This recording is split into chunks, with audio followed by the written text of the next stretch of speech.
வணக்கம். அனைத்து தோழர்களுக்கும் இனிய புத்தாண்டு நல்வாழ்த்துக்கள். இங்க பாருங்க, என் வாழ்நாளே இவ்வளவு விலை கொடுத்து ஒரு புத்தகத்தை நான் வாங்கல. 56 வயசுல இந்த புத்தகத்தை 1137 ரூபாய். பாருங்க, நம்மளுடைய உழைப்பு எப்படிலாம் வீணாகின்றது.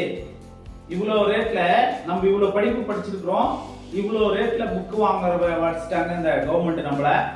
அப்புறம் இங்க இருக்கிற புக்கை பாருங்க, கிட்டத்தட்ட ஒரு 50-60 புக்கு ஒரு டேர்ம் புக்கு தான் எனக்கு கிடைச்சிருக்குது. 50-60 புக்கு. இன்னும் 2 டேர்ம் கேட்டா கிட்டத்தட்ட 150 புக்கு.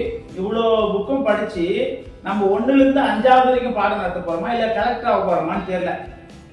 எப்படிலாம் நம்மளை வஞ்சிக்கணுமோ அப்படிலாம் வஞ்சிக்கிறாங்க இந்த திராவிட மாடல் அரசுக. புரியுதுங்களா? எந்த ஒரு அரசாணையை கடுமையாக எதிர்த்தாரோ அதே அரசாணையை பயன்படுத்தி நமக்கு இந்த தேர்வு அறிவிச்சிருக்கிறாங்க. அதனாலதான் நம்ம இப்ப வெகுண்டு எழுறோம். இதே அரசாணை போடும்போது நம்ம முதலமைச்சர் எதிர்கட்சி தலைவர் இருக்கும்போது என்ன சொன்னாரு? மனிதாபிமானமற்ற செயல், ஆசிரியர்களை குரல் வழியில் நெருக்கும் இதயமற்ற அரசாணை அப்படின்னு சொன்னார். இப்ப அந்த இதயமற்ற அரசாணை இப்ப நல்ல அரசாணை ஆயிடுச்சா? எந்த ஒரு திட்டமும் அந்த கட்சியில கொண்டு வந்தா அதை இவங்க மாத்துவாங்க. ஆனா இந்த ஜீவோவை மட்டும் மாற்றத்தையே அவங்க கஷ்டப்படுறாங்க.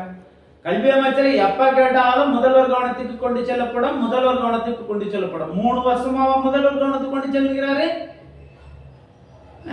இந்த எனக்கு இப்போ 55 வயசு. இந்த வயசுல நான் இவ்வளவு புத்தகத்தை படிச்சு நான் அந்த பரீட்சை எழுதுறேன்னு வச்சுக்கோ, ஒரு மார்க்ல ஃபெயில் ஆனா நான் பைத்தியக்காரன் ஆகணும் ஆக மாட்டேன். எதுக்கு நான் என்ன உதாரணத்துக்கு சொல்றேன்னா, இதே மாதிரி நிலைமையில தான் நம்ம எல்லாரும் இருக்கிறோம்.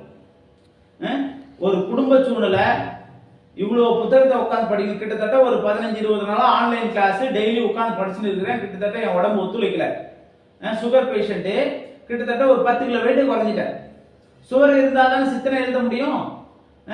நம்ம கலெக்டரா போறோமா, 1ல இருந்து 5 வரைக்கும் வாத்தியாரா போக போறோமா? ஏன் இந்த அரசியல்வாதிகள் நம்மளுக்கு இப்படி சித்திரவதை பண்றாங்க? இதை எதிர்த்து கூட நம்மளால கேள்வி கேட்க முடியாது. சரிங்களா? அதனால இப்போ 2 நாளைக்கு முன்ன ஒரு நண்பர் என் மேல கம்ப்ளைண்ட் பண்றாரு டிஆர்பில. என்னன்னு, இந்த மின்னல் ரவி அப்படின்றவர் தான் இந்த மாதிரி மக்களை தூண்டுறாரு, அப்படி அவர் மேல நடவடிக்கை எடுக்கணும். ஆமா, நான் தான் தூண்டுறேன். ஏன்னா புரட்சி செய்யறதுக்கு இவங்க தான் அவங்க தான் தேவை கிடையாது. எதனால? மக்கள் பாதிக்கப்படுறோம்.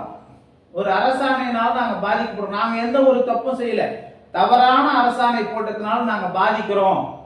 இதே அரசாணை தப்புன்னு முன்னாடி எதிர்கட்சியா இருக்கிற முதலமைச்சர் இப்போ ஆளுங்கட்சி முதலமைச்சர் ஆகணும்னு அதை பத்தி வாய் திறக்க மாட்டாரு. அதனால நாங்க எதிர்த்து கேட்கிறோம். இதே பாலிடெக்னிக் விரிவுரையாளர் டிஆர்பி தான் நடத்துச்சு.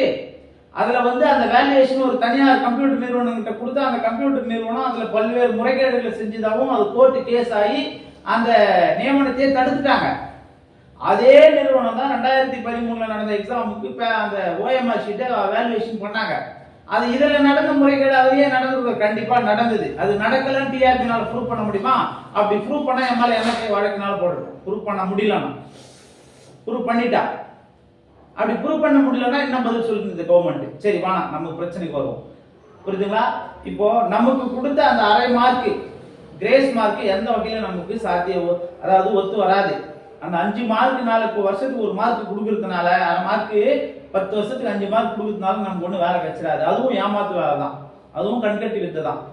சரி, நிறைய சகோதரிகள் நாங்க கோர்ட்ல வழக்கு போட்டோம், அதனால எங்களுக்கு போராட்டத்துல நம்பிக்கை இல்லை. நீங்க கோர்ட்டு வழக்கு எப்ப திரும்ப முடியும்? எனக்கு இப்ப 55 வயசு 60 வயசு ஆகும்போது கூட அந்த வழக்கு முடியுமான்னு சொல்ல முடியாது. ஏன்னா அந்த மாதிரி நீதித்துறை நம்ம நீதித்துறை. பணம் இருக்கிறவங்களுக்கு மட்டும் உடனடியாக கிடைக்கும் தீர்வு, அதாவது நைட்டோட கிடைக்கும். நம்மள மாதிரி அன்றாடம் காட்சிகளுக்கு கிடைக்காது.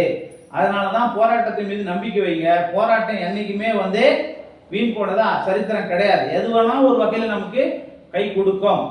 நாளைக்கு நடக்க போற நிகழ்வு தமிழ்நாட்டை திரும்பி பார்க்கக்கூடிய நிகழ்வாக இருக்க வேண்டும். அதற்கு நம்மளுடைய எல்லாரோட ஒத்துழைப்பே வேணும்.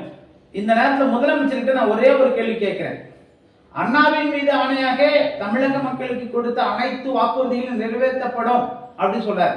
அப்ப எங்களுக்கு கொடுத்த வாக்குறுதியை நிறைவேற்றினாரா இல்லையா? நிறைவேற்றாம நிறைவேற்றுன்னு சொல்றாரா?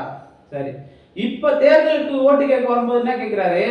நான் கொடுத்த வாக்குறுதிகளை அனைத்தும் நிறைவேற்றி விட்டேன் என்ற தெம்பில் உங்களிடம் வாக்கு கேட்க வந்திருக்கிறேன் சொல்றாரு. அப்ப நம்ம வாக்குறுதி என்னாச்சு? அதனாலதான் நம்மளுடைய உரிமையை கேட்கறதுக்கு தான் வர்றோம். நம்ம மேல எந்த ஒரு நடவடிக்கையும் அரசாங்கம் எடுத்துட முடியாது. அடிப்படை உரிமைகள் நமக்கு அரசியல் சாசன சட்டம் வழங்கியிருக்கு. சங்கம் சேர்ப்பதற்கான உரிமை, ஓரிடத்தில் கூடி பேசுவதற்கான உரிமை, சுரண்டல் இருந்து தடுத்துக் கொள்வதற்கான உரிமை நமக்கு கொடுத்துருக்காங்க. அந்த உரிமையை பயன்படுத்தி தான் நம்ம நாளைக்கு திருச்சிக்கு போறோம். என்ன நடந்தாலும் பார்க்கலாம் வாங்க, புரியுதுங்களா? என்ன மாதிரியான அடக்குமுறை ஏவனாலும் நம்ம பார்த்துருவோம்.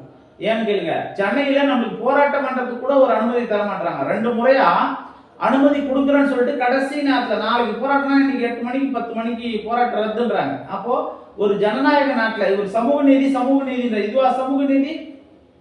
ஒரு போராட்டம் பண்றதுக்கு கூட அனுமதி கொடுக்க மாட்டாங்க. கடைசி நேரத்தில் அப்படிலாம் நம்மளை அலைக்கழிக்கிறாங்க. நம்மளுடைய கைகள் கட்டப்படுகிறது. இதே இந்த முதலமைச்சர் எதிர்கட்சி தலைவருக்கு சொல்லி என்ன பண்றாரு, சட்டசபையில கேள்வி கேட்டு அங்க பிரச்சனை பண்ணி சட்டை கட்சி வெளியே ஓடுறாரு. அப்ப அது போராட்டம். அதே இவங்க மகன் வந்து நீட்டுக்கு எதிர்ப்பா தெருவில் இறங்கி போராடலாம் வாங்க அரசு விட்டு வல்லூர் கோட்டத்தை போராட்டம் பண்றாரு. அப்போ நமக்கு போராட்டம் பண்றது கூட உரிமை இல்லையா தமிழ்நாட்டுல? அதனால முறைப்படி அனுமதி கேட்டா அவங்க அனுமதி தர மாட்டாங்க. அதனால என்ன நடந்தாலும் பார்க்கலாம் வாங்க. மக்கள் ஒத்துழைப்பு இல்லாம ஒண்ணும் பண்ண முடியாது. இதை பார்த்துருக்கிற மக்கள் வந்து தன்னிச்சையா கிளம்பி வரணும் நாளைக்கு திருச்சிக்கு, புரியுதுங்களா? அதனால நீங்க வந்தீங்கன்னா தான் நம்மளுக்கு ஒரு விமர்சனம் கிடைக்கும். அப்படி யாருன்னா வரீங்களோ அவங்களுக்கு வரையும் விமர்சனத்தை எடுத்துக்கணும் ஒரு வழி பண்ணலாம். நாளைக்கு ஒரு பொழுதுல அவங்க நமக்கு பதில் கொடுத்தே ஆகணும். அதனால வரவங்க எல்லாரும் தங்களுடைய ஓட்டர் ஐடி, டெட் சர்டிபிகேட் ஜெராக்ஸை கொண்டு வாங்க, புரியுதுங்களா? நீங்க எத்தனை போராட்டத்துக்கு வந்திருக்கலாம், ஆனா இந்த போராட்டத்துக்கு யார் வரீங்களோ அவங்கள மட்டும் தான் நம்ம லிஸ்ட்ல சேர்த்துக்குவோம். அதனால தயவு செஞ்சு எல்லாம் திருச்சிக்கு 9 மணிக்கு நாளைக்கு வாங்கன்னு சொல்லி முடிக்கிறேன். நன்றி, வணக்கம். மின்னல் ரவி.